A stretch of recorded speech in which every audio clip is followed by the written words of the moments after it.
નમસ્કાર. ચાલો આજે આપણા શરીરના સૌથી અદ્ભુત સુપર કોમ્પ્યુટર એટલે કે માનવ મગજની એક રસપ્રદ સમજૂતી મેળવીએ. આશ્ચર્યની વાત એ છે કે આપણા વિચારો પાછળ લગભગ 15થી 33 અબજ જેટલા ન્યુરોન્સ રાત દિવસ કામ કરે છે. આટલી પ્રચંડ શક્તિ હોવા છતાં 3 પાઉન્ડના આ અંગમાં ખરેખર 75% તો માત્ર પાણી જ રહેલું છે. આ નાનકડું મશીન એટલું પાવરફુલ છે કે તે શરીરની કુલ ઊર્જાનો પૂરેપૂરો 20% હિસ્સો વાપરી નાખે છે. જો તેની જૈવિક રચના જોઈએ તો મગજ મુખ્યત્વે અગ્ર, મધ્ય અને પશ એમ 3 ભાગોમાં વહેંચાયેલું છે. કામકાજની વહેંચણી જુઓ. ડાબો ભાગ તર્ક અને ભાષા સંભાળે છે, તો જમણો ભાગ સર્જનાત્મકતા અને લાગણીઓ સાચવે છે.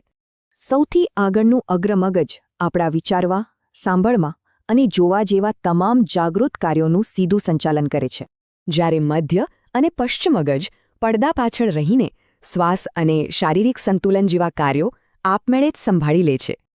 સૌથી રોમાંચક વાત એ છે કે મગજ સ્થિર નથી. ન્યુરોપ્લાસ્ટિસિટીને કારણે તે નવા જોડાણો બનાવીને સતત બદલાતું રહે છે. સંશોધનો બતાવે છે કે નિયમિત ધ્યાન કરવાથી મગજના માળખામાં ફેરફાર થાય છે, જાણે કોઈ સોફ્ટવેર અપગ્રેડ થઈ રહ્યું હોય. એટલે કે તે આપણા નિર્ણય લેવાના કેન્દ્રને મજબૂત બનાવે છે અને ડર પેદા કરતા એમિગડાલાનું કદ ઘટાડે છે. પરિણામે મગજમાં ગ્રે મેટર વધે છે, જે આપણી યાદશક્તિ, નવું શીખવાની ક્ષમતા અને ભાવનાત્મક મજબૂતાઈને સીધો વેગ આપે છે. સાથે જ વ્હાઇટ મેટર મજબૂત થવાથી મગજના વિવિધ હિસ્સાઓ વચ્ચેનો સંચાર પહેલાં કરતાં ઘણો જ ઝડપી બની જાય છે. આ ઉપરાંત તે ભટકતા મનને શાંત પાડે છે, તણાવ ઘટાડે છે અને એકાગ્રતા વધારતા ગામા તરંગોને સક્રિય કરે છે. તો આ જૈવિક સુપરકમ્પ્યુટરને હંમેશા ફિટ કેવી રીતે રાખવું?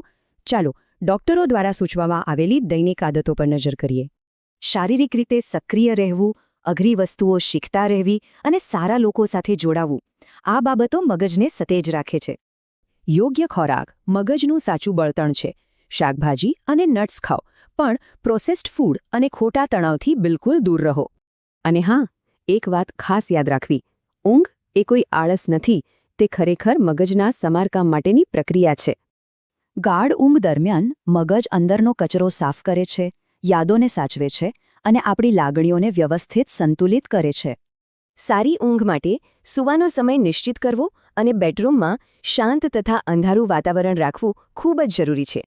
મોડી સાંજે કોફી પીવાનું ટાળવું જોઈએ. અને હા, દિવસે લાંબી ઊંઘ લેવાથી મગજની રાત્રિની રિકવરી સાયકલ બગડી શકે છે.